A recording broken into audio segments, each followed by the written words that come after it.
رب العالمين والصلاة والسلام على رسول الله وآله وصحبه أجمعين. هجرة وجنر كمان أتتنجي كارو كوسينا قسمورو وجب سابن فانا جنكو أكربون لي الأمس أمرو ميلادي وجني اللي تم أدو سبسينا قبسيكا لنكو غطان باللنكو بالين إلي أبو طالب العلم لنكو والعلاق كامي أدو تنبيلين. إذا هو فصل من التحلي بالعمل ندو ينبتي كلما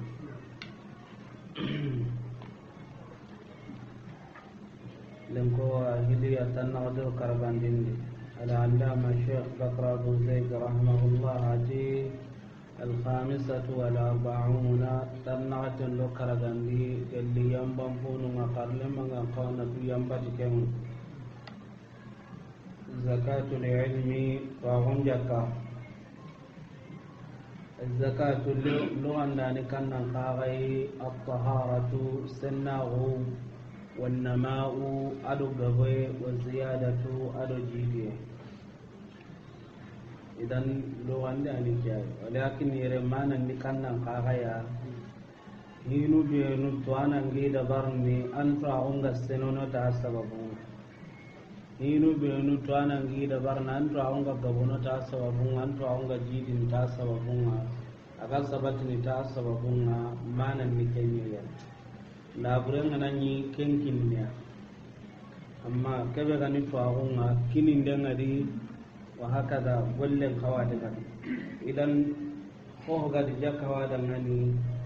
to agun kaga jakawa da ngani idan karlem man na to agun jakkan kini bakra abu zaid aiga se kenya kama haka da misalin litini hinu segimeya kunga gelli to agun jakkanya amma kunni misali ai hasr heti kunga mana gesunde heti kunda ngani misali anu kunga atrahimahullah addi kinindi أدي الزكاة لعلم كنندي تواغن جكان. إذن بكر أبو زيد أتيان كان قرلم ما كنندي تواغن جكان. أنتني كونغانا انتادغني ما هي تواغن جكان كان قاغي جنبال لا دفوسي جرتي مثاليا أتي صادعا banganda na gana kamanga bil haqqo itong bangana gana kamanga ti itong as-sadi'u alislin kannan qagai at-tashaqquq kenni honnan boge iwatini ash-shaqqu fi sulb hokote boge nan lo kenni watini kenya dangani as-sadi'u o tunkangara ko mo gombe jalla wa ala wal ardi dhati sadia ado tunkanga tkaga de fasda bima tu'mar idan atasaddu ala yuslin kannan qari atashaqququ kenni bogaini idan serengana bangeti hinga o am pega bogetaya warna wa suturntenya nyen kanda bogo na bugandi sellang kenya ni tunkanga ti farenda alayhi salatu wassalam fasda bange bima tihonga tu umar iganya marni tiken iganya marni tikebe kenga ni na kefarna hun kinyandi hukken ta di bange tay idan yere bogay ke manan ni kannan kaga kenni bange ni sadian banga na ganan kenga bil haqq titongu nam to agun jakkai wa hay kenan na to ngum bangandi keni to agun jakkai go ya tongu i howru ginten ni kannan kaga kennan na tauhidin bangandi anna sunnan bangandi to ana be gana jakkam banganda da hijum banganda da sumpu sonnen banganda da tagalle ma ko banganda da tauhidin to gononga ku banganden ta ho hona hanaka warna kan kawal jongene na kebe banganda da kenya to gononga fare sallallahu alaihi wasallam ada sino man men yakhe farna gondi anya aki tanna gata sine afati tannu medo sino siki manimen tampile do sino sikki maka he sino tamme agirni kata tauhidin bane ay sino tammi do sikko tauhidin do kitu kutun ka hokenni ka tauhidin mabuga dina to kitu kutun ade wado idan tampille do sino sikki farenda kenya girni na alayhi salatu wassalam kata tauhidin amma sino tammi tauhidin bane tammun do sikko tauhidin do kitu kutun ka hokenni wado idan tauhidin nganyana hima yang kante ya idan tauhidin yan hompo urgente aya ni jonga den kagai faren jonga kamma alayhi salatu wassalam sino tam magaraga bita magaware ngani aga sege kammundi sallem farla hulla kutunon bakahi amma jakka sume daga na kuncu farla hulla kutu madina wado idan dina ke di ho horni na tauhidi nyanyinonga amma tauhidin tarni na ho nyinonga aya ni sa mandana nga aya na ho honda minne sa mana kudan nanya islamiya angara ho dabari dina ke no gondi tauhidi ngada nyinonga ken to goni nan tamman islamiya amma gollu be no ngadi dabari gada tauhidi nyinonga anda kunya dabaranci la ma gon pakatin idan nambangati maniya nambangati tongunga tongunun nyimmanken ni tauhidi nyai idan to agun jakkai gonan na tauhidi bangan dan na sunna bangan wado sere sugana tauhidin to gononga anda bonen kita masaso hakenan no ko alhamdulillah be sura bangane ti tauhidin ngata wa hale durandadi walakin hagati godangi oku bangayen kane kenkenna ere katambinira iga konni mo gombe tawhidi nam bangati kenga kenni hitanai igo gaseda tinda ati sunnan kuna ulle ka ndangara nyimme ngai nan kata ati di kun kato ati bare mande ga sunnan kuna ulle ke ngari kollan igo gasege ga konni konni wado male nyani ko wanati mata ati modi won ke ama ti bewa ati ma ho nya de yang kam mobil nya tan sunnan ku ne ke gara de be to ko ngade be tu dingira be me gana kama jara kencu hatam pancengu ati ga yang kam mobil ngam moto ngano ko be gara sunnan ku na ulle ke ngare ate di katu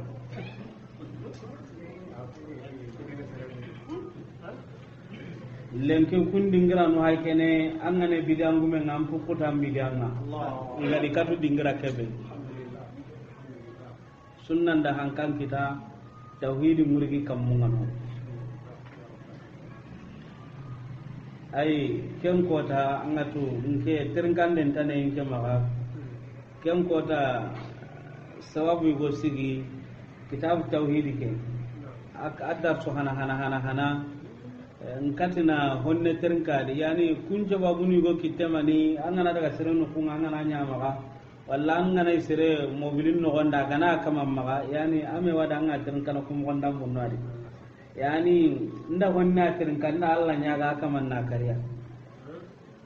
nda Allah nyaga na kare warni kum pakati kum hinu benu ga nyino kenga utti hakatimbe gelle ogada wutu ko tambe ngillun ta dinda terin kawdo ken ko tan na ko yake no kana makko ibaga han sibiti ke ko tan cimbandi yani kum bakati no antin ya ganya no ga wutu ga ali hala bedi wa hale be ganon alire be ganon kem bakati mo be ganon kamallen ka kenanga tawhidin diga min ko ni ho hon tadi arbanen tadi intatni hikiman tanga intatni dundare nanga intatni amma hoten intatni na tantana nanga intatni anda sere anda munando serenge mu hakada intaho konnandangan lenkanga diga men ko konno ho honta konnandangan amma kumbakatinunga ken kadani ibuka seketi himpa so ikumbakati ke gambonon tadinan ta ke hakati kagai ikunda manite mken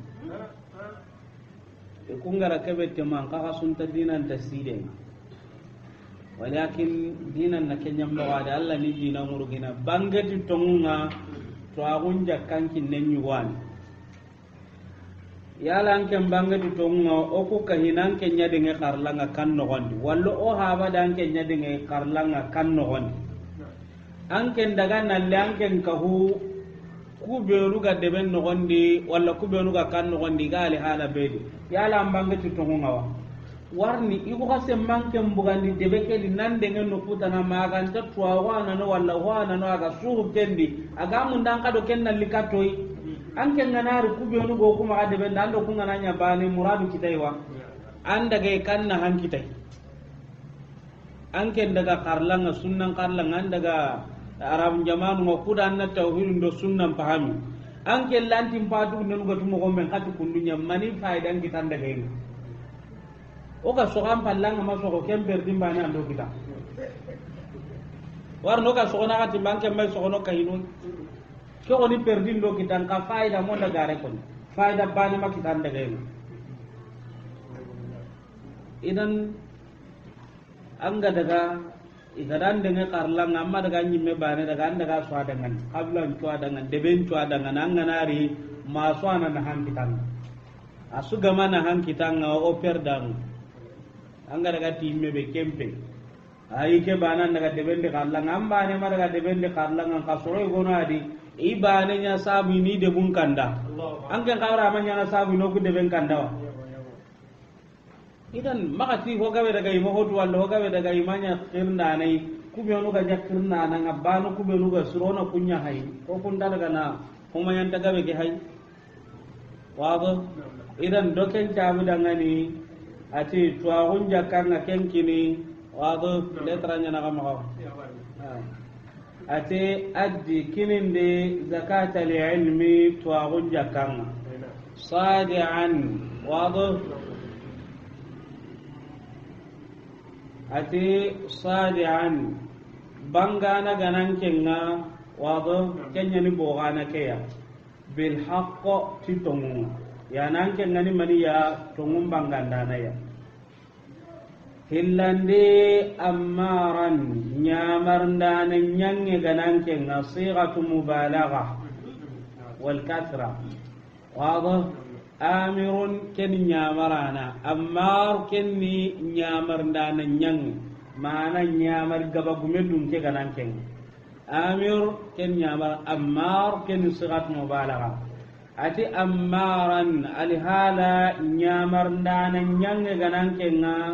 بالمعروف تهيسرون تاغوما idan tuagun jakkai gwana anna maninya anyi mena hisiren dabari anna soron kaganya marti maniya ti hisiren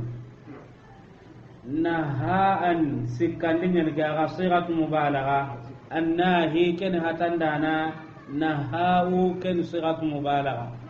hatandana nyange ganan kenga mana hatandana gabe dunke ganan kenga anil munkar baka qonihim ma fa unja kayba kenekei anna sarom pata baka qonihim ma anni magana to gono mene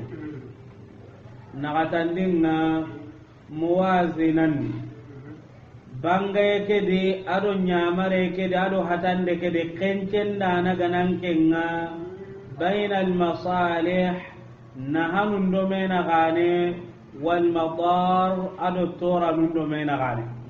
idan watin ka dangani dabitu al amr wan nahy kebe gan nyamare do hatande nga dabitu nyugo dangani kenni kannan kagai at tawazun kencende ngana kenya sasa yala na hanga diwa dinan na hanga diwa ngana kenya sunna gumun toranga diwa annaka ya hay wado idan adan kena tandi lillahi Syekhul Islam Ibn Taymiyah ari debe iwa dolominnen do batran pinga ari nandangi tidde ke no ngana dungutu nandaga mahoko ega kinya kampallu ngai tada ngan Syekhul Islam anke ni nyamar ndanan nya hatan ndanan kanan manni debendo dolominnen ngam ammo ki dangan ati yabo ato tora horo nyontono ti hobi kinne nye ko hagena dolominnen ngai me hay dolominne ya ka igan ce kuda dagaran karebe giri nanti na dolominnen to kono inni doloke minni inni daga na ya da islami ya garun kamma ame wadi sai kalle di meni baka ken kanta gonon ta dina ta dolo minne ke bane wa waran dolo minne ke adi hotana ka hay kai ga dange sa samanina no dolo minne ke bane a kene non wado idan doken cagu dan nyamare ni tiji soronta hunga ado hatande ngabaka gonu himma ka tawazun nan kitamma masalan anta gelli hikima nganna li soronga ga sallini ewa ko aga maga ga salla ga misile ke diwa ike garade kela tawhidin kitaben qara'a ku ka do dura na kunga aga ma sallide hi be no ga ga hi jara ni ma hi jide hare ki dumbanen yani kema na hana sunna gumum kamma iwan kella kana nan ka tuma dunaga giranga ha kenu ko hana ngama kay hillandi inan charnon kani logo sikandi inan karamonu kani logo nagatandi ina sunna gumun kani logo karagandi sunna gumen ta sikiti wa wajundi ni no kan o mani na hankitadi o toran bane ami idan nyamar ndeke di hainde angan kawa konni mo on Allah warni anna kirnde nyakatta tauhidin do sunna kiyani ke anna bangandi haka danga bangani to ngon kagai anga tauhidin bangandi anga sunna bangandi anga hilla ka pem bangandi anga bidam bangandi walakin anga dengan timani ti hikman silaminun na hanga digambe konne ndanna kenya kondi ito ranga digambe konne ndanga tento kono wado idan an kawa kenya mo gaji kende bebe konnan kai wa daga sarawa haka da hamira almami ga no amunda na almami ke girdi yani aga tun bindu beno konni nge kondi hami ngonti hami do mani serusu di hami na me adi futunde din kyama makane akenga kubeno tirndini ada ga daga diga be in kawana almami ke girde ko hetibane ngeta ranti sasawo anke lahal mama hunye wa malla ke futundu ko anjiro futunde ngana almami magasa sa o siranni man wana ko na daga ni hikiman no gonde ani surondi aga na kuncurondi tanna anyeme anya ana joki de almama hunga makai futundu be ga ma ona kunya ko na dana kuncuron tan daga de almama hunga walakin futunde ngamma mona mbuguno ko anya almami numa sasa futundi binya ni wa magala almami nyagirdi idan almami ngirnde nyani ke ya idan futunde ngana almami maga ona almami futunde ko yen nan diken futunde nyen ken ka anakatina hami hikiman no wande nka oda mbuga almama gondi ha sabunni mani anga ke konni ke manya anga duke da mo goya anga na konninda hanannati yabo to munya ni futunde nyani ke hadinde manga surondi mo gondi walla han dagillin kallen kamma kem pakata na danga dagillan kallen kamma o kuri Allah batu on dangal la ken kam mo wamba kanonga kanda ta gani de mai ga surondi na kala de ma ga surondi walla ko ni kam mo hay aga na mo gonko na dangani idan haga tuniya ga biar ni na kum pindam munnunya ami ada almama gon kanen korti en kawadi warni futundi bicinna almama ma ken ta ko nona girdi bakanonga ona surondi na dangani idan yere aganati muwazinan bainal masalih wal madar dinan nahanda atorando mena kanen kanyi mena hampede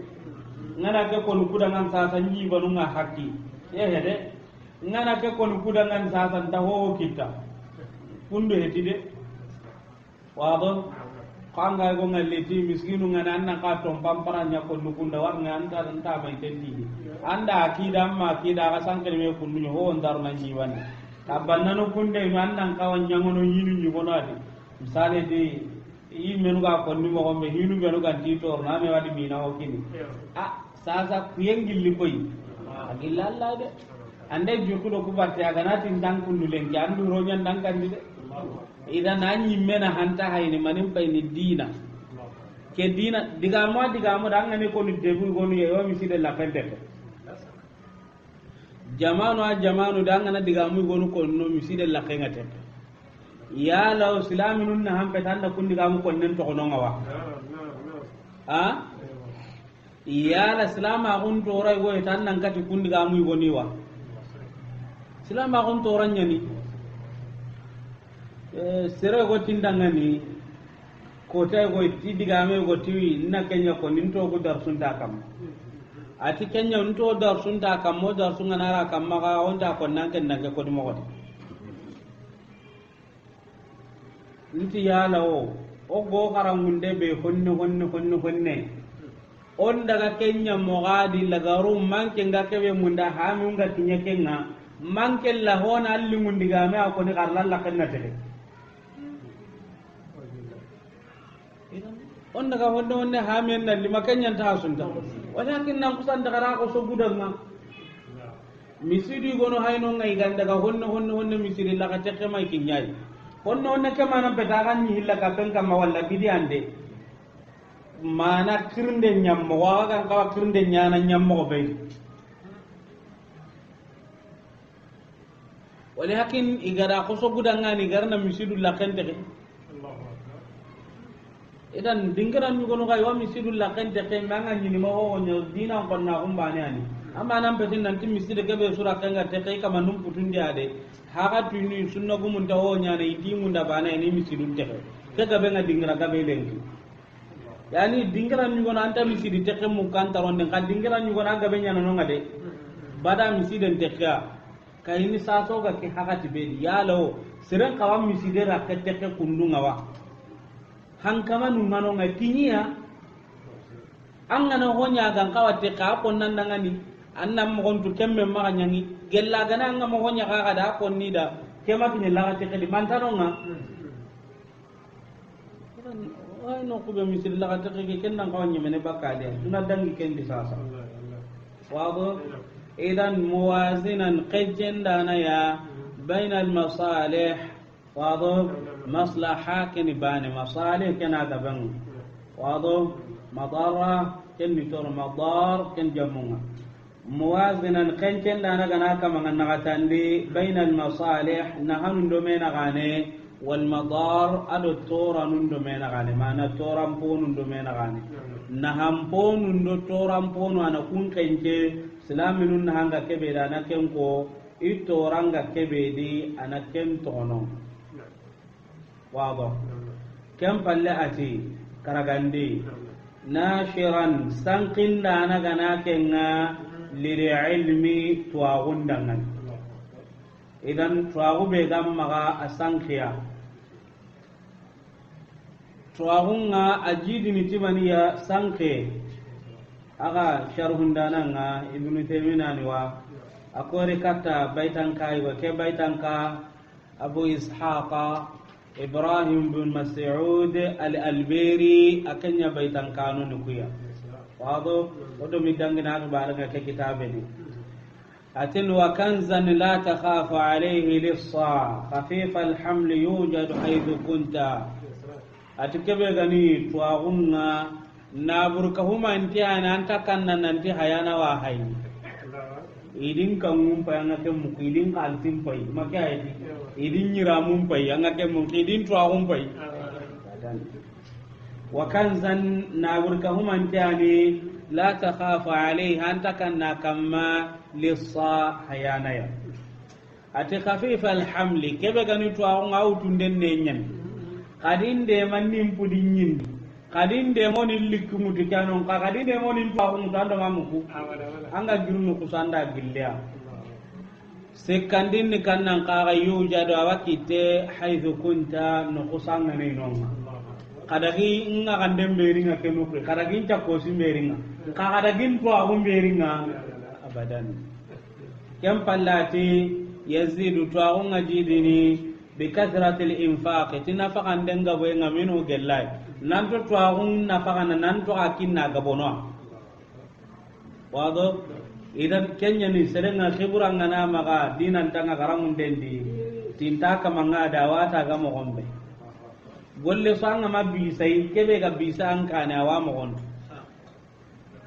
warna kamandalladi khibra ga biya maka warni an pimpini an nagiri gollen no gondi tahara nganna himpi an nagiri manganda telongona killella idan nan ke nganari nganya tan na killella kana kota banya an pimpi nga mono ade waba ate wayanqusu tuwagun awana gasini gagadi kebe ga akum maga imbihi amma kebe ga nusra asliyan de ambihi kaffan shadatta gelli anganan de geron ko tondi tay gaga wana gasini wayam qusu to agunga na gasini akun kallenti imbihi kaffan shadatta makahe alif ngano shadatta ambihi takenga kaffan degere ya shadatta angana ko to anganan de geron ko tondi to agun kam mana gasina mana nan tinta sere garamundini antu agun nagasina angani garamundi are gilinga ngane garonya kunda antu agun nagasina anna jidi ni anna nafaqana anna jidi anga kinni soroku mo gombe anga jidi no kundunya nanto akinni mo gombe anga jidi no kundunya baraje ndo to agun nyimen wabon yana nyimen aja tellaga anken da kitaben karanda sa gundino ngam muraja antan ho hon tanonga ado kebe ko hakatu saga garamundi ne ka ko do kitabe kentinta bada kena hayna ke kon mo gonni ke keni ka ga jida donun kapai kan jan kalle ke jida don ta kapai manga na sun sana ko bengir da kam ko tambe Allah ga notanga ke mo idan ati nagata karagandinde na shiran sankin da na ganan ke ngali le ilmi to agonda ati to agonya da mati fitina ndanga ni de to ago ganda serebe ma ko na to agonya sankini agani ke la anke ni fitina nya sankin da nai wado to agonga sankini dogonta do hontai sere watini insoron dangani tinke ga digambe konni yike digame nyani ma ko gure nga kundu do kundu ke garla ga hube konni kennam bonon ti kallenga na ati ke ga hibe konni na sunyani ma digamre nye gi konni gi nyana kundu ara ke garla uti din to ngati kenga digambe no konni kennam bonon gi ke digamu kuya asoronda jabi ti kunda ko ne inte na srete giridi garanga nyanken kaga ne no kwate giridi aranga ne nyan tabam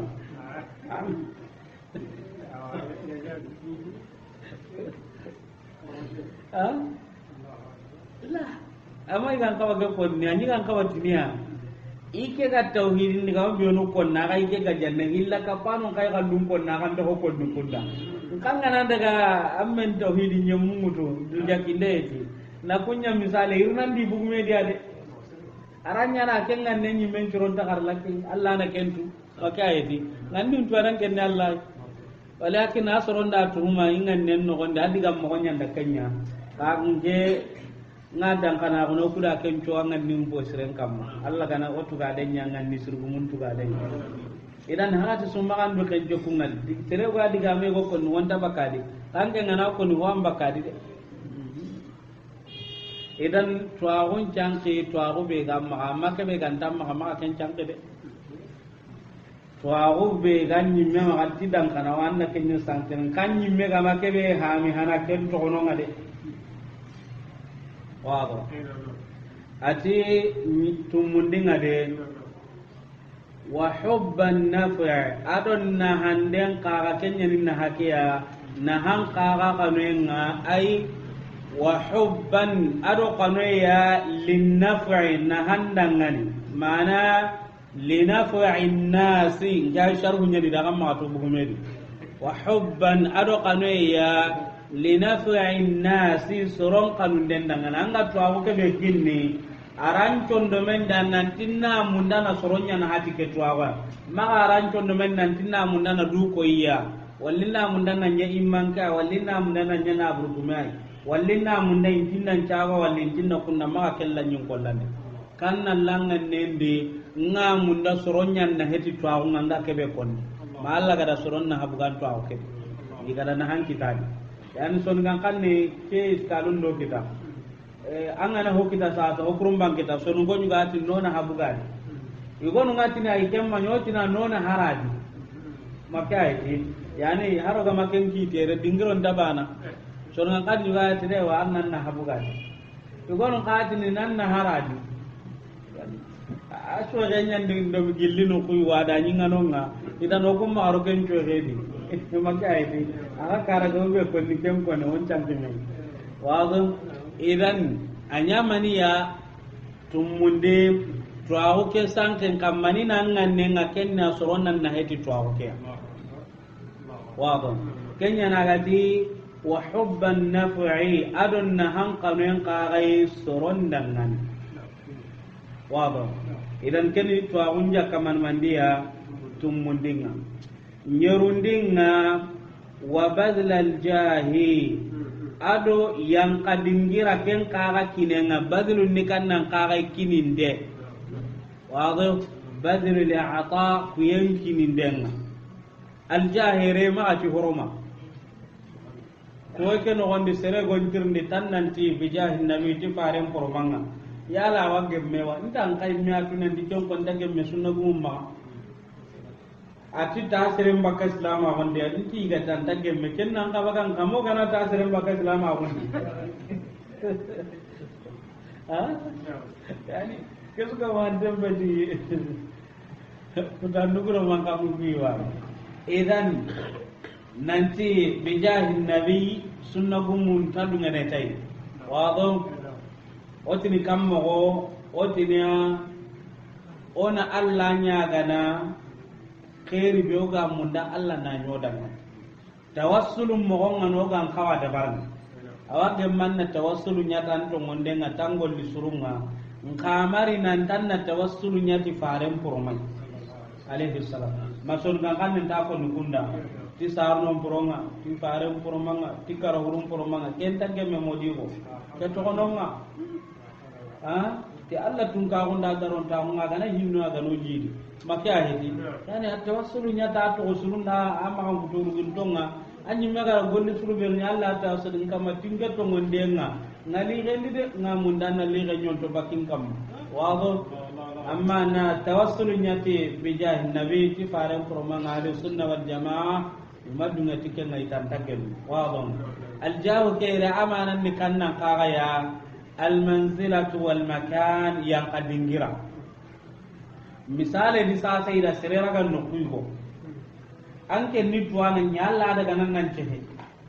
idan tuago ke jakanni wana annan daga tan tuago ke annan daga seno ngaka matora nga gilla men mo on ko kebe ga mega nyangi ibnu taymin rahimahullah ado sorona ga kubenu ga nyigari igani gari makka wado gelling jaga masamu yamanin konyan gelling jaga masamu won igari idagantenga kurake gondoma kurang gondoma ati poto nyawa ya kurang gondoma ke yani he kurake lamban kurono kubeno gondoma manu kubeno ya poto kita makya edi angatu nangkaso solunyen sadi ganyana kemo koy kana jaman mi wona anta kana limme na burnu nyamuriya makya edi idan ikum mobilinda kenya kiti akose hankama be ganyinonga ida mo ndam min den cursunya bara idan fi'lan ida ibnu taymin khirina adaron ta qulla dinan tikedi kitade ga hay daga nakati korunye yani ibnu taymin da kanjono ndo ho ndam min denya anatu igonu ngadi intahamini ati minatuga wado idan ibn taymin ko ni royem palle hin jaga gilliro kamunga nandi nanti jangka haqiqa nyimme gani kebe ikunta kawana tuga aga ko si maga ho gami menu kete in kawa daga na kebe gani hankamanu nyimme ya jamana nyimme an kawana kenda bari kunta kawana tuga ibu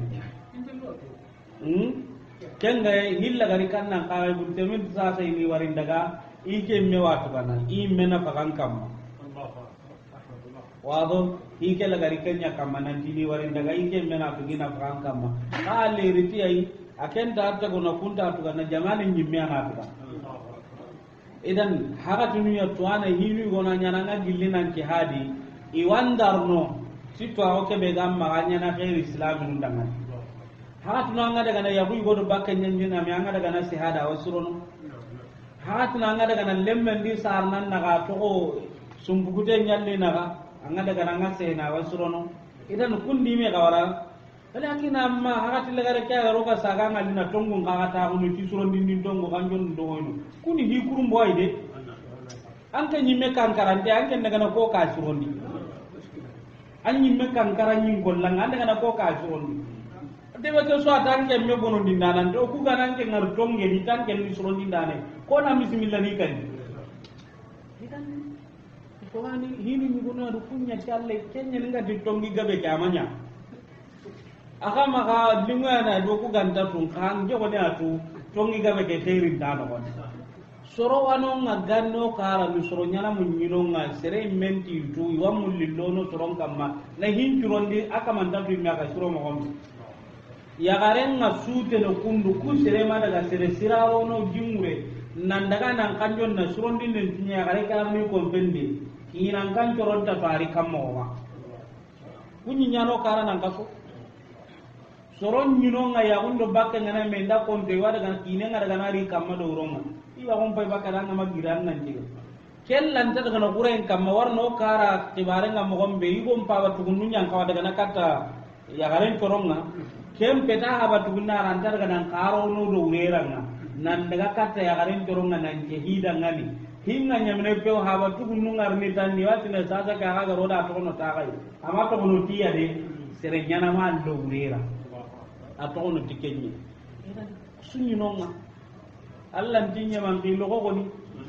ha logo nge on ta tinya man ki logo edan serenni metele moye adang Allah kan ne ngarno anga daga na seren kan jo hi boy awato kono tanca babu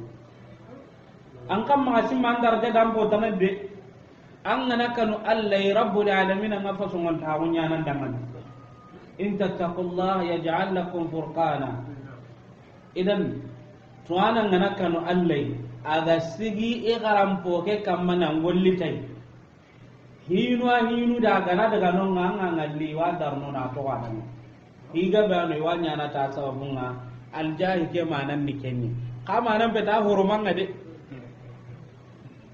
bijahi maulana aga maulana no ku maulana yiti o kutina Allah da maulana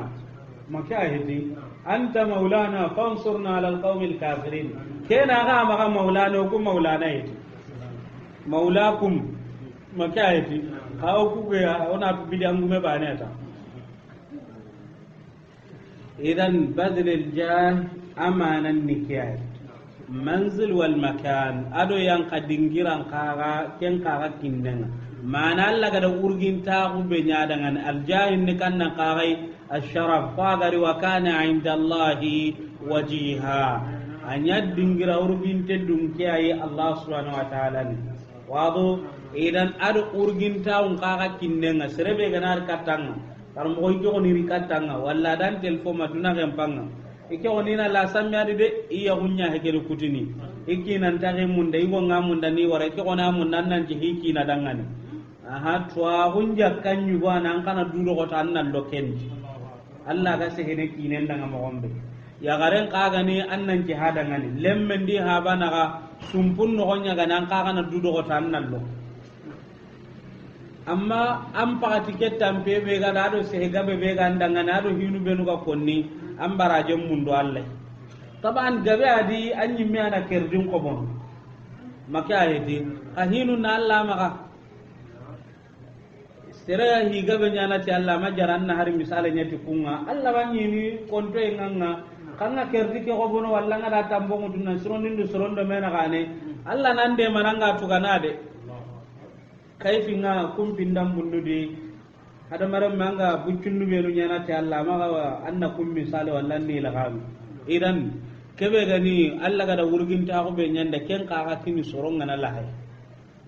ay goni kannan kaga soron nyugono nyaganga ne maka kundu sasa inan qilla shakhsiyan fulani wa mundan nan te nyaga ke dingiranga de warni kenga urginta wa kinna gai fulana nuri nyaganga ya garen coronga kawane ya garen nyimme wa kawane o hakada sergabe wa kawana kama kundi meno ko tay go lemine nyugoti al sheikh dangane hafizahullah nanti wa mun lemine ko ngasino tamlatum mi wa ya ni wa mun dalli inya kan ko tay ya walima nga al sheikh ta gana kinyana ko ni dangane wa hadar na walima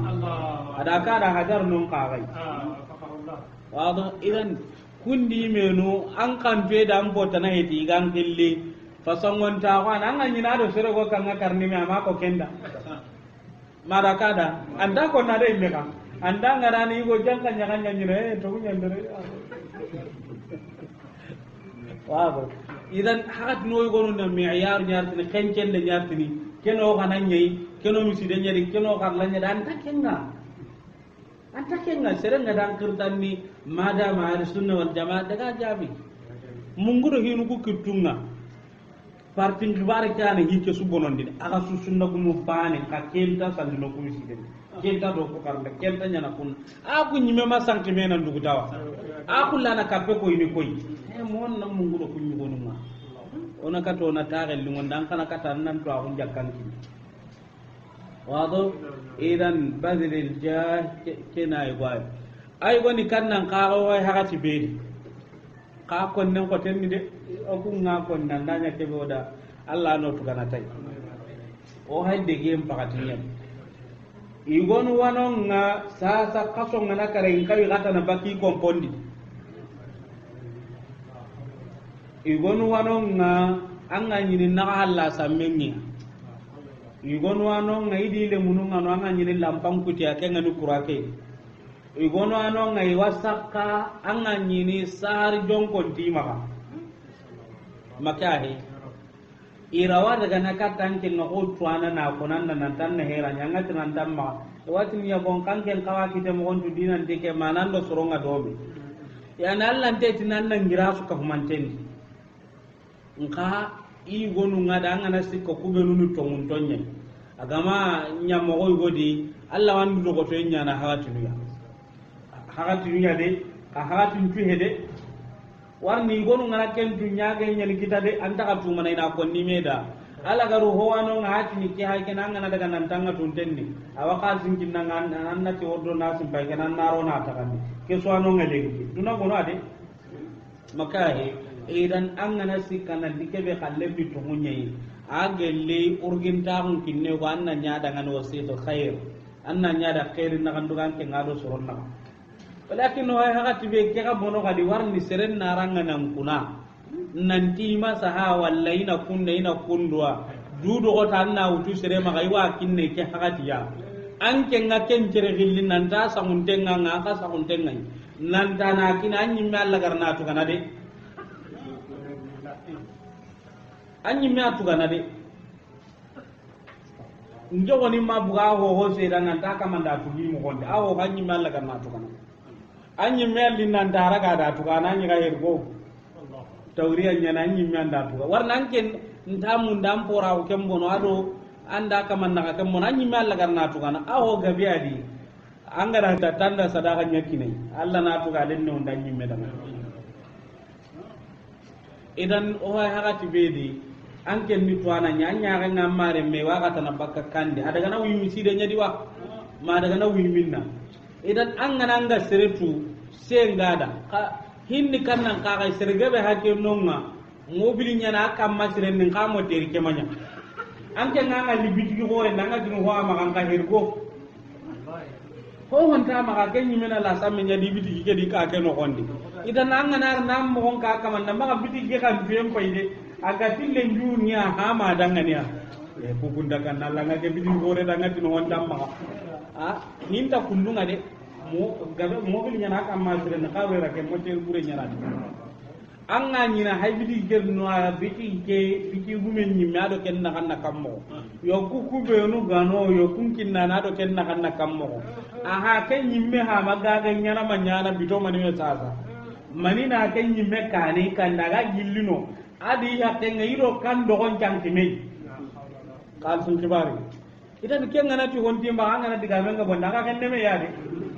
do ken jabu daga ni wasitu khairu mi gono anonga ira kan ta mo hontu e nda kan nan layo e usman bin affan men ta ka gidde modi go tongunya no man kuta ken nganka ke hay mo gombe lengi ke mi an ka serem bin nay de ma bi digi ke kan tem bay idan ku hindam bun nanon ken ga he nke mbire ke no gonde masere ngarara ga kenya na ko njati mo wallahu yarhamu muhammad siso allah yarhamu masere ngarara ga kummo ko nyana ay me wa halle seren tatunan taya na wankan tugana sino mani manta tu walla an kompen tugana sino mani man ken tatu me ko na tugana adaga na batran jero ga mun do go menu menu hal sinkin ni kanya ni me afike anta kanyi me maka force nga hawai gana killendi ana kin kumme no ai nandi sera ndilla ga aka man timma ko ko anga ni na yen ada ngana me ngare ana dunyo ko inta fo ko ndambinne seda de Allah yarhamu anga ni na yen kenga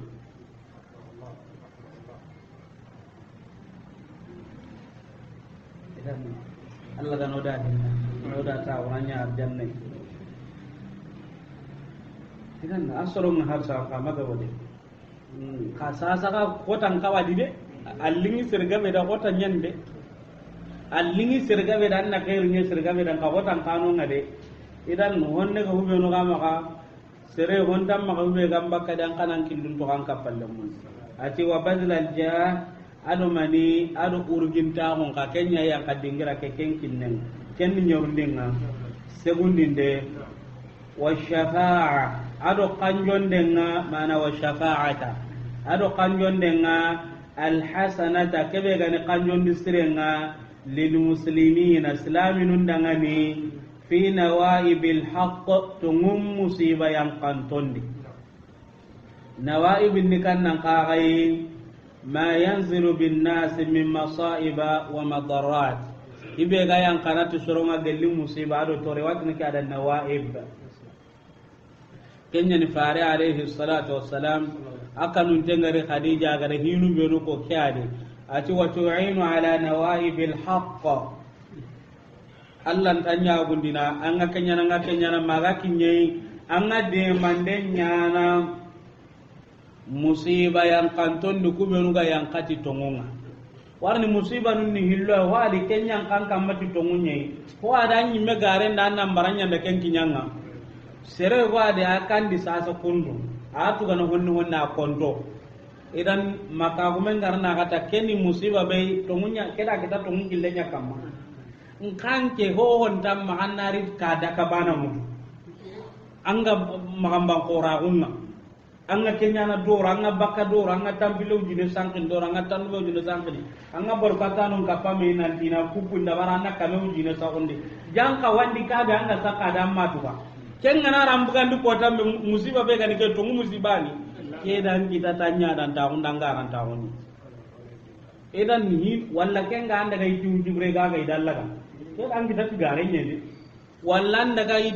minia kebe ga minni o bureke idallaga musiba nyanen kamang kita tongu kille kamade edan musiba be ga dan kita tongu kille kamme watni ki ada nawaibul haqq wado idan anga kanjondi ni ga anga kanjondi nyana kebe sirenga ni islamin ndangani fi nawaibil haqq tungum balaw yang kantondi wal ma'ruf adu hisron tawon idan anya mani me ya segu kuni taguman chwa ga dirtin ka kubane misalo an kuita aga titwa gunja kanki na tiwo hana bangana ganan ken ngati tongunga nyamar ndana nyanga gananga ti hisron tawon hatan dana nyange bana gananga baka hi gonin temma kencen dana ganan kenga na hamponu ndo toramponu ndo mena gane kenna to karagandi sankin dana gananga to itu agundangani tumundi ancan kinde keno gonde anga ganna nan tanna soronna hatan to ago kay nyerundi hurginta go be gam maganga ken kaga kinni soronga maka ite segundi musiba gana serebe kita gara kita to mun killenye anga daga na kanjon di sire nyaken kamandanga wado idan kesu ko mantenni maniya to agunja kanyu wa hakene kuya aham idan Allah gana ko tarinte ko yona daga do kutunga Allah gana khairu nyoda ngani Allah gana nyo to agunja kakinna na ya Allah gana suturi wa sallallahu ala sayidina Muhammad wa ala alihi wa sahbihi ajma'in